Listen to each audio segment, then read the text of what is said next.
So yes, she went on to show her tech savvy by lambasting TikTok for its influence on the kids. It's smashing their brains, as Sarah Hurwitz would have it. Smart, well-educated young people from our own country, from around the world, where were they getting their information? They were getting their information from social media, particularly TikTok. That is where they were learning about what happened on October 7th, what happened in the days, weeks, and months to follow. That's a serious problem. It's a serious problem for democracy, whether it's Israel or the United States, and it's a serious problem for our young people.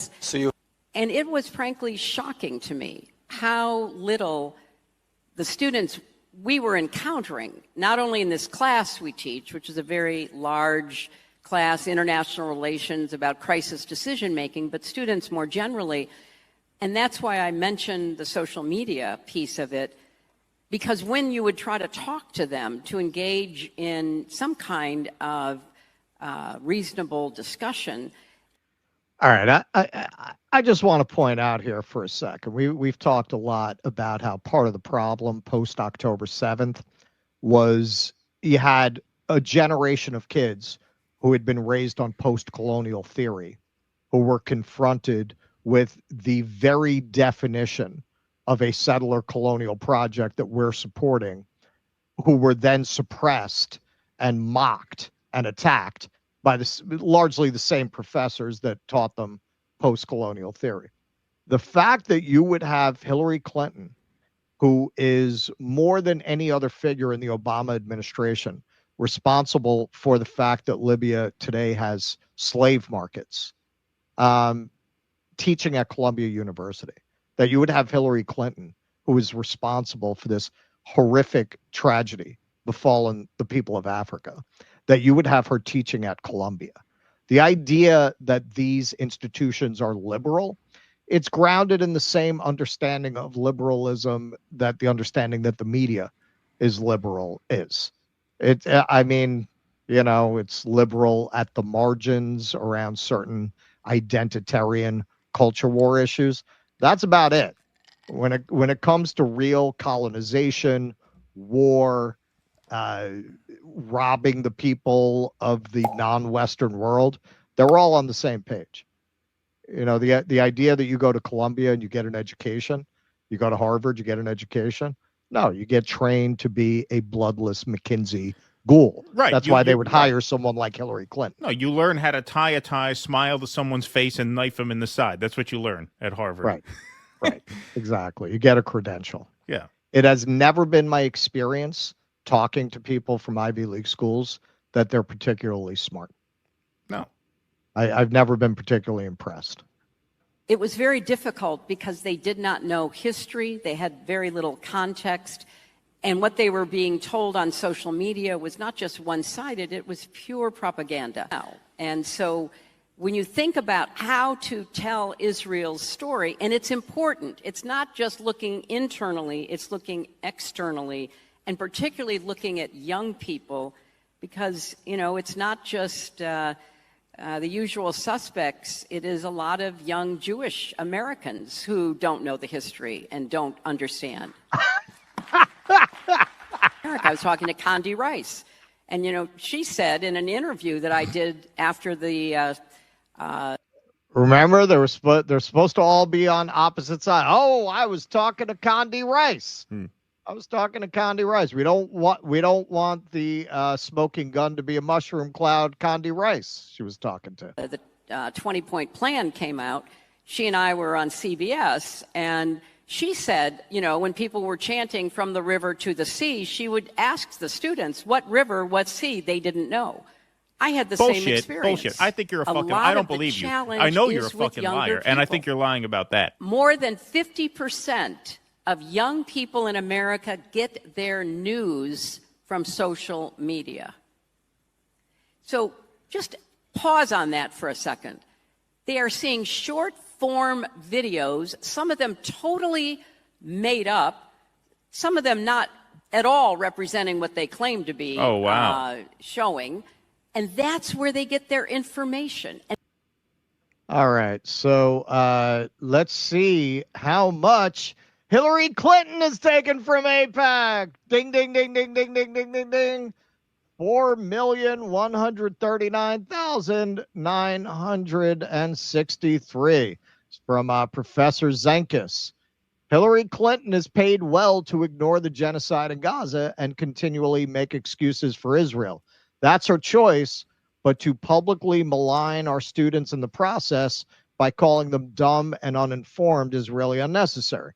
Now, okay, so Hillary Clinton has a problem with TikTok, and you couldn't find a better example than this of file this under no one is coming to save you. Okay, so she's talking about TikTok and how it's terrible that people are getting this information from. You would think if you're going to talk about that, you might mention this, right? Isn't this a problem for democracy? Isn't this a problem? Larry Ellison now owns TikTok. He's using Oracle as the database to control the algorithms on TikTok. Larry Ellison is also the largest private donor to the IDF. In other words, Israel controls TikTok now. What a joke. Oracle is similar to Palantir in that they are both started up by Zionists, Larry Ellison and Alex Karp, and their very first customer was the CIA. Oh, and Epstein had $40 million invested with Peter Thiel. Sean Podrick McCarthy. The Larry David Ellison media consolidation is scary because it shows a future where Zionists win. HBO, CNN, CBS, TikTok, all under the same roof, destroying all evidence of genocide and blacklisting anybody who speaks out against it. We have to prevent that future. This is what Hillary Clinton actually supports. This is what she's actually for. When she talks about, oh, it's terrible that people are getting their information this way, she's perfectly fine with people getting distorted information. The problem that she has is that TikTok was giving them raw reporting from the field in Palestine, not going through Oracle and Larry Ellison.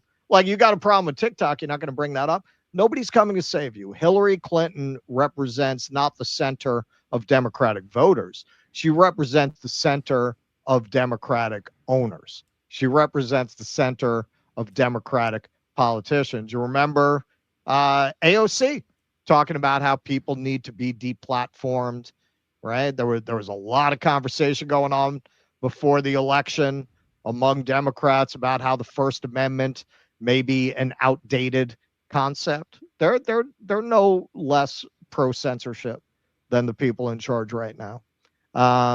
They right now you got Trump doing what their masters really want that they would have a harder time doing because it's so antithetical to what their voters identify as the brand of their party.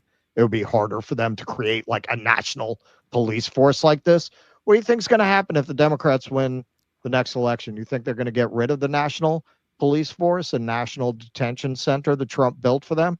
No, they're probably going to, Eric Doherty had better start looking at Thailand, man. They're going to set them on people like that. They're going to set them on their political enemies. But in the end, it all goes back to Israel, man. Israel is happy to sow chaos and division in this country, as are oligarchs on the whole, as they use that as a distraction to build the police state of their dreams.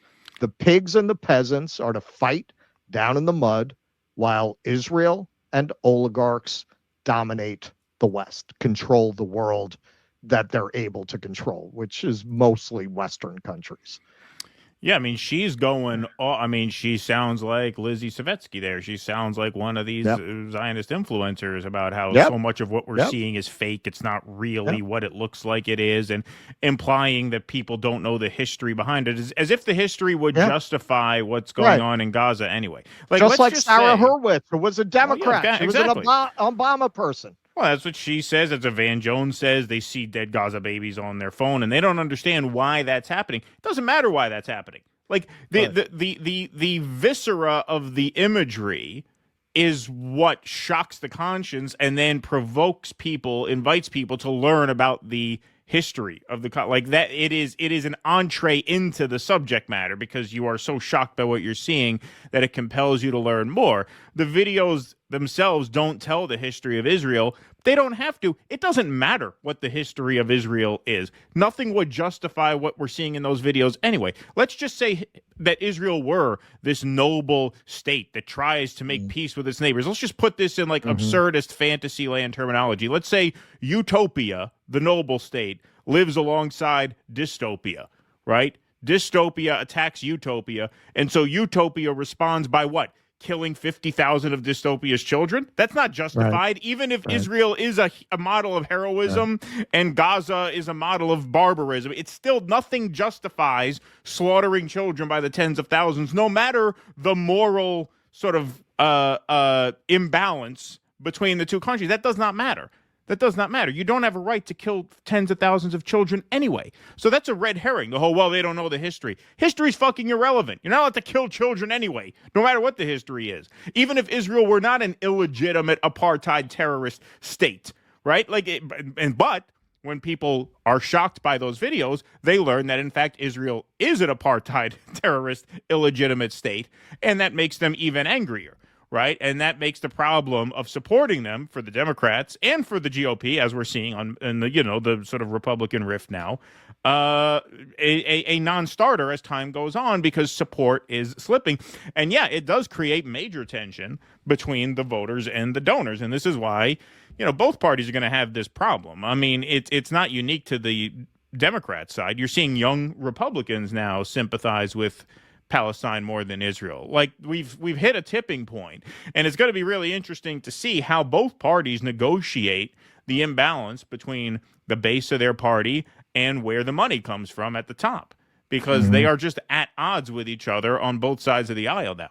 But she is just an absolute monster. She always fucking has been. And you see her open her mouth, and it reminds you that, look, let's say Donald Trump is the Antichrist and he's ushering in the end times, right? Was it worth it to deny Hillary the presidency? And then you see a video like that, you're like, yes, it was. Yeah. Yes, it was.